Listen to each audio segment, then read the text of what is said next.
अभी यहाँ पेश तो नहीं हुआ, किताबी शक्ल में मुझे सुबह मिल गया है।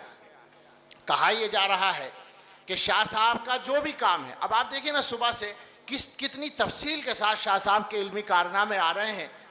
शाह साहब का जो भी काम है या उलमा का, वो सब हिफाजत दीन का काम है, इशाअत दीन नहीं हुई। ये आ रहा है, लिखा गया है बाकायदा। अब ये एक मसला है इस ज़माने में पैदा हो रहा है। मैं बिल्कुल उलमा के इस मजमे में इस मजमून को पेश करना चाहता हूँ। गैर मुस्लिमों को दीन की दावत देना उम्मत के फ़राइज़ में से एक फ़रीज़ा है, बेशक तस्लीम है, मगर क्या ये सबसे बड़ा फ़रीज़ा है? क्या मुसलमानों की तालीम, तज़किया और तरबियत का काम पीछे चला जाएगा? क्या वो नंबर 2 पर जाएगा या नंबर 3 पर जाएगा और नंबर 1 पर वो जाएगा? सोचें ज़रा, अबसा व तवल्ला का जो शान नुज़ूल है वो क्या है?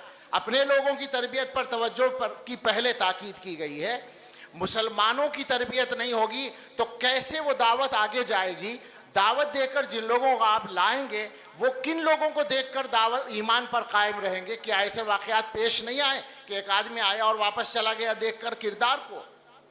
बेशक ये फरीज़ा है। मेरी गुजारिश है कि हमारे फुज़ला इस मैदान में काम करें। अभी काम कम हो रहा है, ज़्यादा काम की ज़रूरत है। लेकिन ये कहना कि ये नंबर 1 पर है और बाकी सब काम नंबर 2 पर है, ये चलने वाली बात नहीं है। और दलील इसकी ये देता हूँ कि उम्मत में लोगों ने ये कह रखा है कि साहब वो इस्लामी हुकूमतें बन गई, लिहाजा दावत की तरफ से तवज्जो हट गई। हुकूमतें बन गई, भाई हुकूमत बनाना मसला कब है?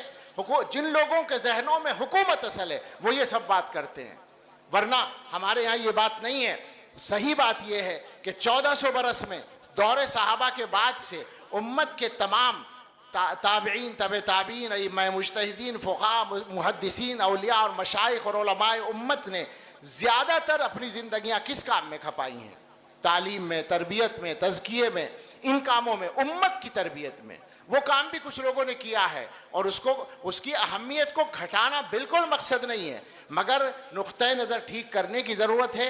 ये समझना कि हमारे मुल्क में मसाइल इसलिए हैं कि हमने दावत का काम नहीं किया, इस नज़रिए पर नज़र सानी की ज़रूरत है। मैं इशारा कर रहा हूँ, अगली बात मैं नहीं कहता, चूँकि एक नई बहस छिड़ जाएगी, मौजू बदल जाएगा। लेकिन चूँकि शाह साहब का नाम लेकर बात कही गई, इसलिए बराह रास्त इस सेमिनार से उसका ताल्लुक़ है कि शाह साहब ने जो काम किया वो हिफाजत दीन का काम है, और भी जो उलमा करते हैं सब हिफाजत दीन का काम है, इशाअत दीन का काम नहीं हो रहा जो असल है।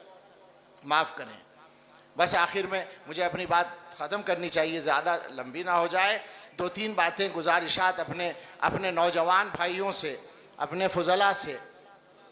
एक बात तो ये कि शाह साहब का जज्बा लेकर यहाँ से जाइए। फितने नए नए हैं और 2 फितनों का तज़किरा बार बार आ रहा है, कादियानियत का और इल्हाद का। कादियानियत के कुछ दुमछल्ले और भी इस ज़माने में हैं, शकीलियत और फ़लाँ, और पूरे मुल्क में नहीं दुनिया भर में अब वो काम कर रहे हैं। आप याद रखें, ईमान पर डाके डालने का काम मुसलसल हो रहा है, और इल्हाद के तो स्पेशलिस्ट ही बैठे हैं मेरे बराबर में। इस वक्त के जो हालात हैं, अभी जमीयत उलमा की मीटिंग में जो रिपोर्ट पेश की गई उससे मालूम हुआ कि इल्हाद की तरफ, इनकार मज़हब की तरफ जाने वाले मुसलमान हिंदुओं के मुकाबले में 400 गुना ज़्यादा है। अजीब सूरत हाल है, इल्हाद हम में ज़्यादा फैल रहा है। कितना मुश्किल मामला है और कितनी मेहनत की इस पर ज़रूरत है। इसी तरह से हज़रत अल्लामा कश्मीरी रहमतुल्लाह अलैह के यहाँ जो इल्मी काम का नहज है, उस काम को अपनाने की ज़रूरत है। आजकल हमारे कामों में, माफ़ करें, बहुत माफ़ी चाहता हूँ, लेकिन क्या करूँ, जो सही बात है कही तो वही जाएगी, वरना ना कहा जाए। सतहियत बहुत आ गई है, हम लोग जो हैं बहुत आसानी के साथ इधर उधर की चीज़ें जमा करके मुसन्निफ़ बनने के शौकीन बनते जा रहे हैं, और ये शौक़ बढ़ता जा रहा है। अल्लाह ना करे कि ये सिलसिला आगे बढ़े। बिल्कुल अपने आप को खपा दें और अपने नाम को पीछे कर लें, इल्म के लिए अपने आप को भुला दें और वो मेहनत करें जिस मेहनत की ज़रूरत है। शाह साहब के एक चीज़ पर और ज़रा सी तवज्जो की ज़रूरत है। अल्लामा कश्मीरी रहमतुल्लाह अलैह ने किताबें ज़्यादा नहीं लिखी, ये बात कही जा सकती है। ये अलग बात है कि उनके यहाँ 4 सफ़े भी हैं तो वो 4000 के बराबर हो गए, वो उनके इल्म का मसला है। लेकिन किताबें ज़्यादा नहीं लिखी हैं, फिर भी उनका इल्म ज़िंदा है, वो उनकी तदरीस की असलन बरकत है। तो इसलिए उलमा से ये भी मेरी गुजारिश है कि तदरीस के काम पर ख़ास तौर से तवज्जो दें और मेहनत के साथ पढ़ाने का सिलसिला जारी रखें। कोई बात मेरी हुदूद से मुतजाविज़ हो गई तो माफ़ी चाहता हूँ और दुआ करता हूँ, और दुआ तो सभी के लिए है। ये अजीब व गरीब इल्मी बज़्म सजी हुई है।